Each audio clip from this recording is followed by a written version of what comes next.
Getting a quick test. 1, 2, 3, 4. Getting a quick test. It looks like the stream is live on YouTube. Just want to make sure that everyone can hear it. I can see it, and it looks like TJ can definitely hear it as well. Just going to make sure I get a thumbs up from him before I start going. All right. I got the thumbs up. So we're going to kick things off here from the First Alert Desk.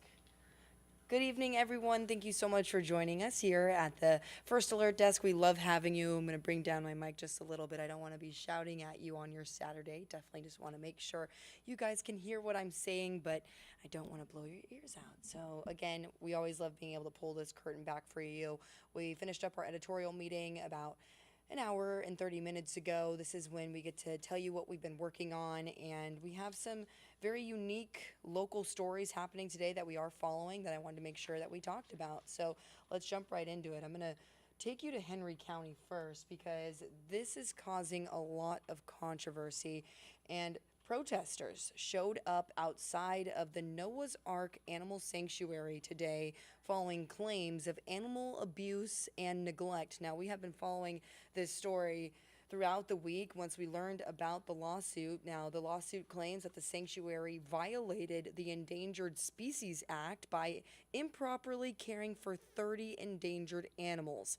Now, the two people who filed the lawsuit, including a former staff veterinarian from Noah's Ark, are the ones making these claims, and it has a lot of community attention right now. Now, the lawyer who wrote the suit spoke to us yesterday saying that the animals at this sanctuary need to be removed and rehoused. And later on, we're going to have more information because they protested again today. And we went out there, we spoke to protesters, and we gained some more insight into what they want to see happen and what's next, because there is a court date that's happening on Monday that Atlanta News First will surely be keeping an eye on. So that's our first story of the day that we've already managed to hear from protesters. We already managed to go out there, and we're just following up on that. So I want to move along now to some other stories that we're following.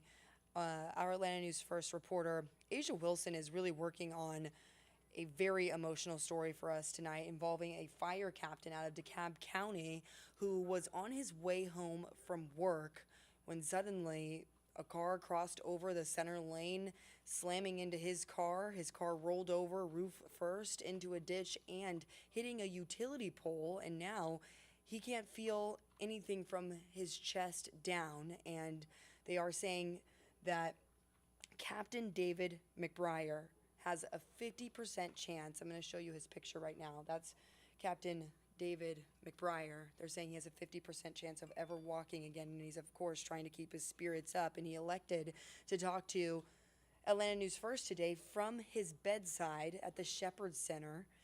He's been with the DeKalb County Fire Department for 5 years, and he's only 36 years old. And you can imagine that this caused a lot of damage to him physically and mentally, and he's going to be speaking with us. He's actually speaking with our reporter Asia Wilson right now, and we know that he suffered a cervical spinal injury, had to be rushed into surgery. He also had a concussion, and like I said, he can't feel anything from his chest down right now. So the family is struggling to pay for these medical bills. They want to get his story out and make sure the community knows that he's been fighting for them for 5 years, and now he needs your help fighting for him. So you're going to hear more from Captain David Breyer later on this evening in our newscast. So stick around because we'll surely have something at 9, 10, or 11, and maybe even 6 o'clock if we are lucky. So make sure you keep an eye on that. And of course, our prayers are with Captain Breyer.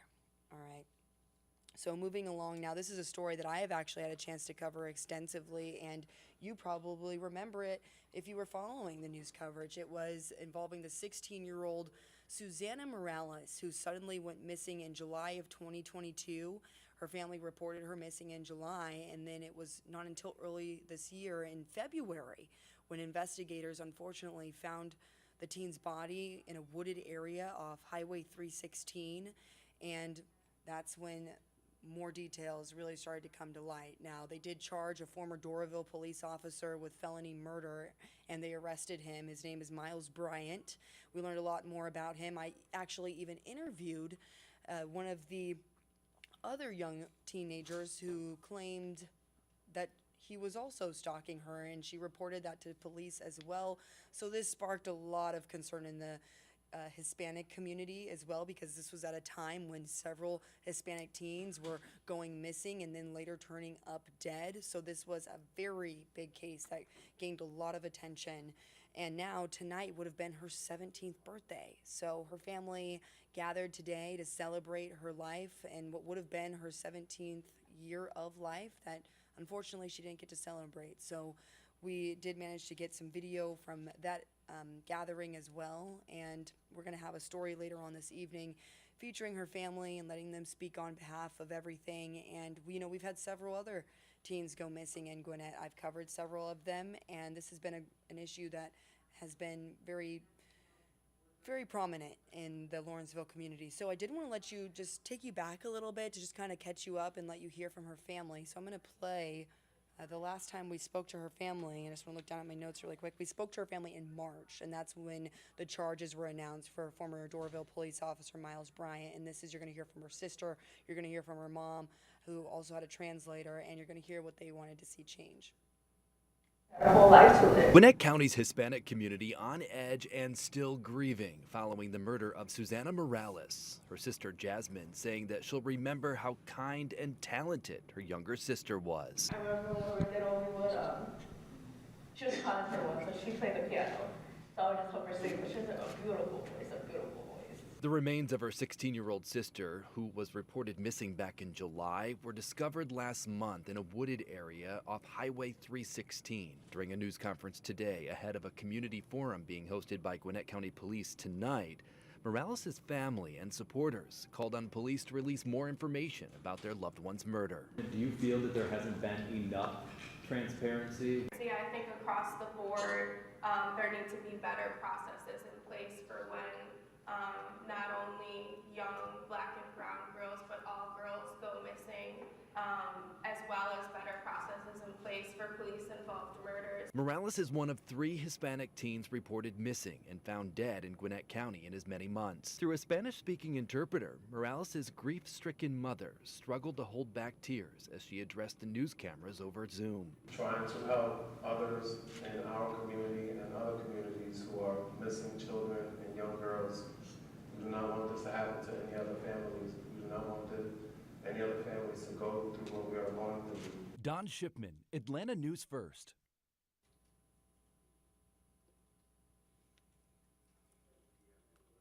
So you were able to hear her sister saying there that she wants to see more done as it relates to missing persons cases in Gwinnett County, and she also wanted to see more accountability as it relates to former law enforcement personnel when it comes to alleged crimes that may or may have not taken place. So a lot is going on for that family. My heart goes out to them and just so many others that are dealing with that similar loss. We also have another missing case that our Atlanta News First anchor Carly Barnett is going to bring some details about later on in the newscast tonight at 6. So look for that.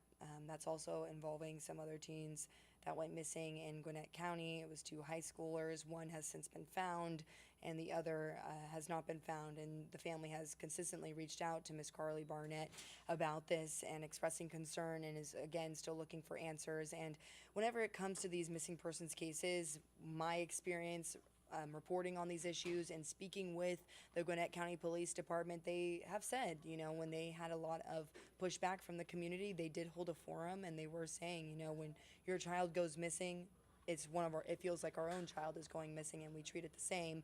And, that's been kind of the conversation going back and forth, whether or not these cases of missing persons cases are being handled with enough resources and time and energy. That's been the concern for families. But again, on behalf of the police department in Lawrenceville, they say that they consider every missing persons case top priority. So again, that's really the conversation taking place in Gwinnett, and we're going to shine light on another missing persons case later on this evening. And of course, we're going to hear from Susanna Morales' family 1 year after she went missing. So that's all that we have tonight. We also have some other stuff taking place as far as it relates to the weather. We have been dealing with so much rain, right? We've been dealing with so much rain. So it's good to see what we have in store for you. So make sure that you tune in, because our first alert meteorologist, Cutter Martin, has been timing it out. He's been keeping an eye on what you can expect when you go to church tomorrow, or if you have any plans outdoors, as well as when we head into the work week. So make sure that you stick around and tune in at 6 o'clock. We'll have much more in store for you. All right. Have a great night, you guys.